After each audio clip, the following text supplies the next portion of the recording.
Hey everybody, hi class. Welcome back to Speech 1315 and or 1321 if you're taking that class. We're both working on the speeches of introduction right now. And I apologize class, a little bit behind here because our water heater uh, decided to break and it flooded part of the house. So I've been taking care of that. It was not very festive, but fortunately everything's okay now. Things are all right. We've got hot water, so yay raw. But consequently, because that put me behind in terms of getting this video to you, for example, and there's going to be another video that will explain to you how to upload your speech. So it's put me behind this week.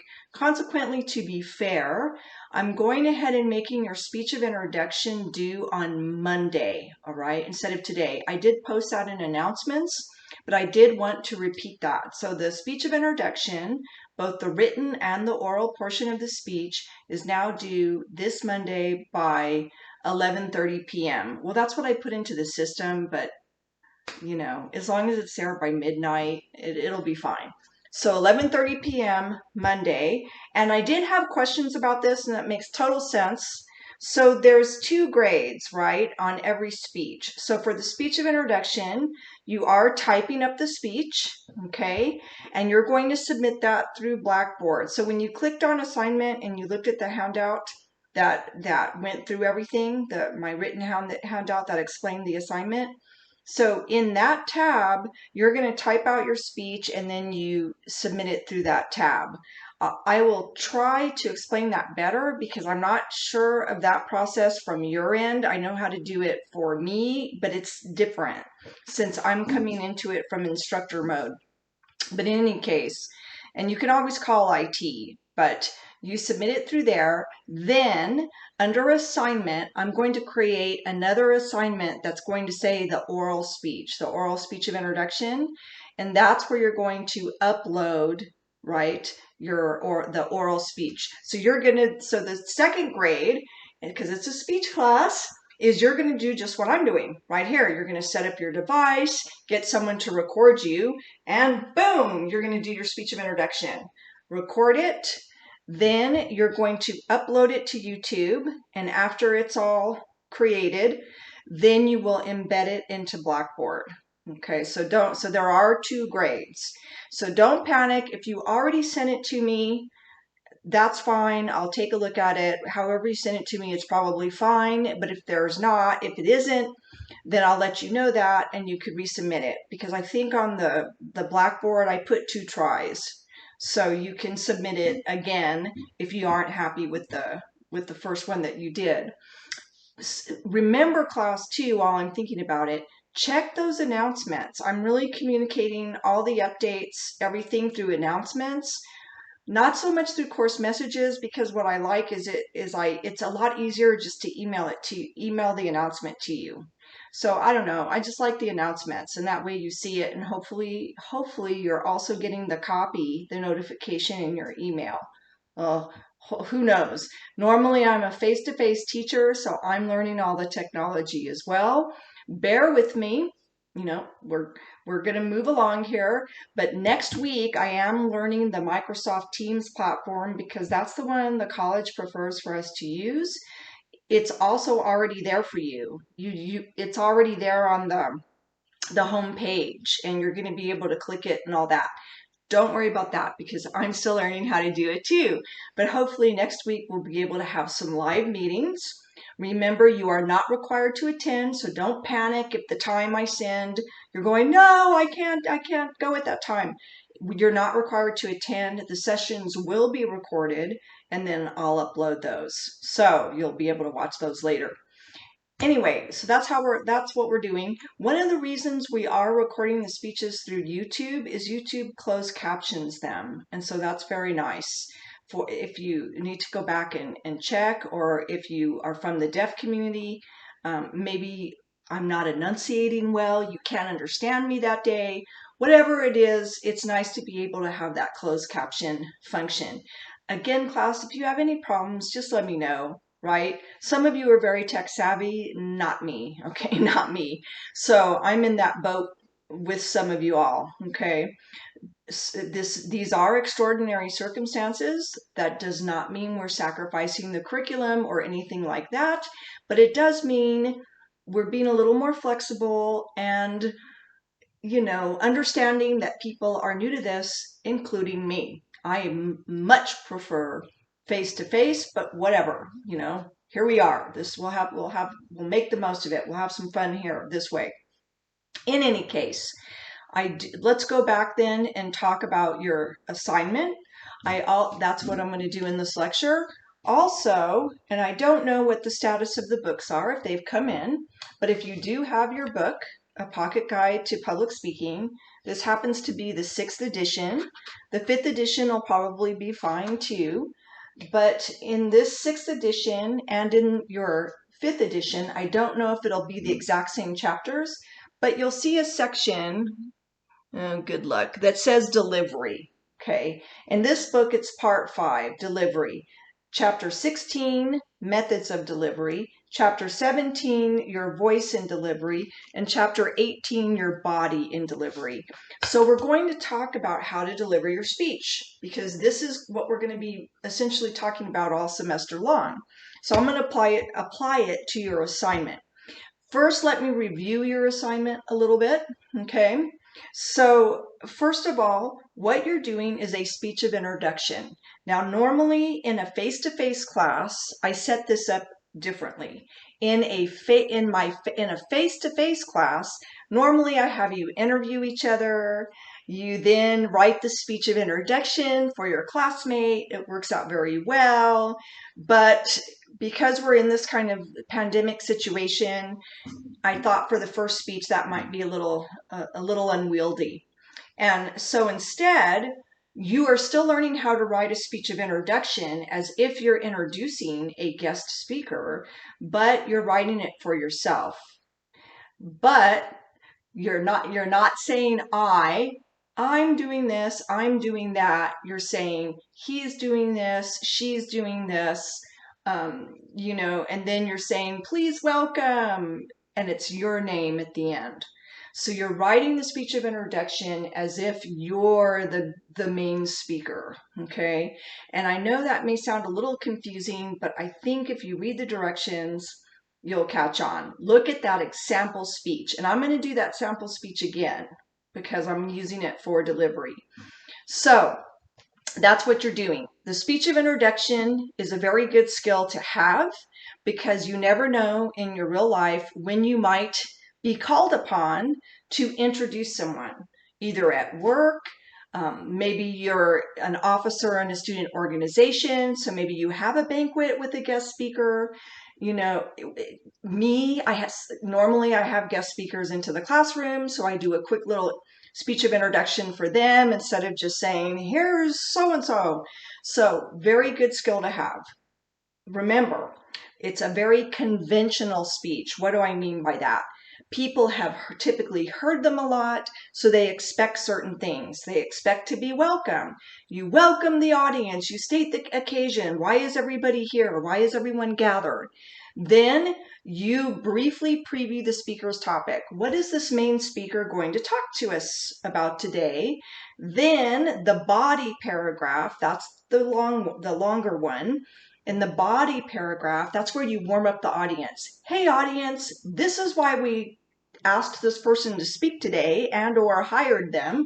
Here's why you should listen to them, because they're qualified. You list their qualifications, their background, their achievements, anything like that, right? So that warms up the audience. Here's who the speaker is, why you should listen to them. Then the third part is you kind of do a little wrap up and you ask the audience to welcome the speaker, okay? Now in your speech, if you look at that handout, you have very specific things you're going to cover. So you're going to have your little introduction, your introductory part. The body is going to include all those categories off that Notes About Me handout. So it's fantastic that you already filled it out. Some of you sent it in, but the way I'm going to grade that handout is how you've applied it in your speech of introduction. So make sure you include all the categories in that Notes About Me and why. Again, look at the sample speech. I'm going to do that sample speech for you in just a minute. So in any case, remember the things you've achieved, your hobbies, personal life notes, your interests, your long-range goals. Remember, long-range goals are where you see yourself 5 years from now. What do you want to have accomplished 5 years from now? Short-term goals are typically what you want to have accomplished 1 year from now. So 5-year goal, that's a great place to write down or to include in the speech what you want to be when you grow up, okay? That's also a very standard job interview question. So, where do you see yourself in 5 years? What are your 5-year goals? What's your 5-year plan? So that's a typical job interview question, by the way. Also, books, movies, and also on the handout, it should have said music. So books, movies, and music that interests you and why. So make sure you tell us why. Why do you want to be that? Why are these your hobbies? You know, maybe you tell us a little bit of something about your family. That's under your personal, your personal life notes. It doesn't have to be too personal, as I said in the PowerPoint, but just something that distinguishes you. And you never know, class, what might happen in a speech class. I actually had two of my former speech students. This was a while back. I was walking to my car in the parking lot, and they're like, "Miss, Miss," and so they come running up to me, and I'm like, "Yeah, what's up?" And they gave me an invitation to their wedding. Huh? They had met in Speech 1315 doing this assignment, okay? And who knows, ended up getting married. Huh? You never know. You never know what can happen in speech class. And who knows, online, I don't know, people do online dating. You never know, class. But anyway, so personal life notes, single, divorced, married, available. Hey, you never know what can happen. But in all seriousness, and then of course, the kicker on that handout is the metaphor. And I don't care if it's a metaphor, simile, or analogy. All three of those words are a comparison, where you compare yourself to something that captures an aspect of your personality. Okay, and I gave some examples in the PowerPoint, like cartoon characters. I'm like Taz because I'm always in a whirlwind and have a really bad temper, right? Or you can even use beverages. I'm like a glass of pink bubbling champagne because I have an effervescent personality and I'm the life of the party, right?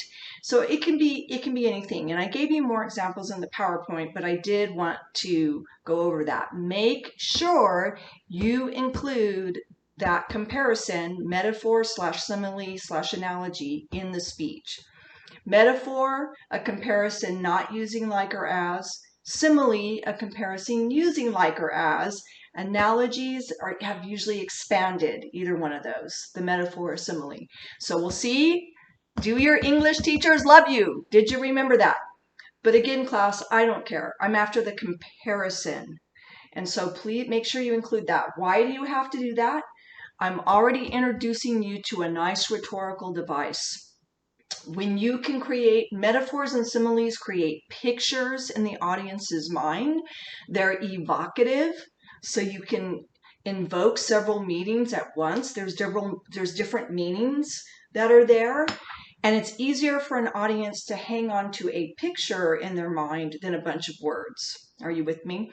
So make sure in the body of your speech of introduction that you include all those categories from the Notes About Me handout, right? So make sure you do that. And then, of course, at the end, you welcome the speaker, but in this case, you use your name, right? Because you're supposedly the main event speaker. So that's kind of the speech of introduction in a nutshell. And I am going to be demonstrating that for you. But first, I want to talk about delivery. So that's the basic organization. Again, I covered this more in detail in the PowerPoint, and my voice should be underneath that PowerPoint explaining it. I ran into some difficulties turning it into a video. I have no idea why, but in any case, go back. The PowerPoint takes you through step by step what to do on the assignment. So that's the content, the written. Now, let's talk delivery, okay? So we're moving on now to chapter 16, 17, and 18. Are you still awake, class? I am. So, delivery, here we go. So, as I mentioned in the instructions, your delivery is the actual speech. It's how you're delivering the speech. So there's a couple things here. The first chapter, chapter 16, talks about methods of delivery. There's 4 basic methods. There's manuscript method, and that is where you have the whole speech written down, or in some cases, it's on a teleprompter, right? If you're a politician or the president of the United States, a lot of times it's up there on the teleprompter. But in any case, manuscript delivery is you have the whole speech there in front of you and you're reading it, okay? Or you're at least looking at it. You know, you're typically reading it to us. You have the whole manuscript there. So why would you want to use manuscript delivery? When? What would be the advantage? Well, when the precise wording is very important. So if you're in a mass audience situation, your speech is going to be watched by thousands and thousands of people.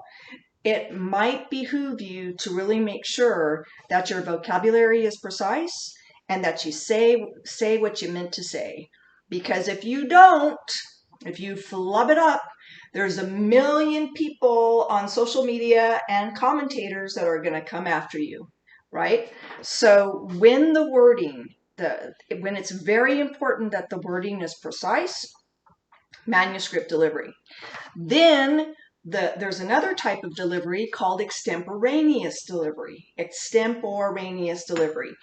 Speech people normally just shorten it to extemp, okay? And again, you can look this up in your book. Extemporaneous, nice big word, okay? Or extemp as we call it in speech.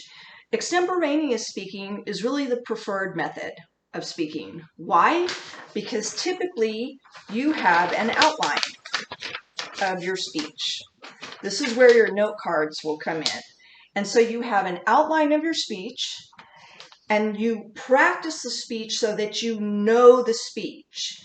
It's not exactly memorized, it's learned, okay? It's learned. And so that you are able to talk to us, it frees you up to talk to us, but then you can glance down at your notes. Your notes jog your memory, your outline keeps you in the proper order, and you can be a little spontaneous. You can add something if something occurs to you. You could play off your audience a little bit if you need to. So, but it still allows you to really stick to your points, right? So speaking from an outline, extemporaneous speaking. Then there's also manuscript extemp. Then there's also memorized. Now memorized, yes, you're memorizing the speech word for word. So here's another example where if the word choice is very important, then you're memorizing the speech. You're memorizing it, and it's pretty much word for word. But the problem with having a speech that's memorized is, oh my God, what happens if you blank out? Because you don't have any notes to look at to jog your memory. So that's a disadvantage of the memorized speech, and sometimes it sounds memorized, right? You'll kind of sound like a robot. So there's memorized, but there is a time and place for that.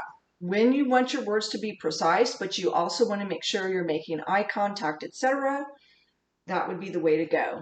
So manuscript delivery, extemporaneous delivery, memorized delivery, and then there's something called impromptu speaking. Impromptu speaking is where you're speaking off the cuff or with little preparation.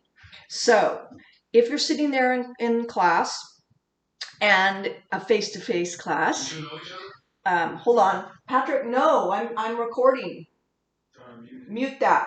Anyway, sorry, my son's getting on PlayStation or something. Anyway, so impromptu, when you're sitting in class and the professor asks you a question, okay, about the reading or whatever,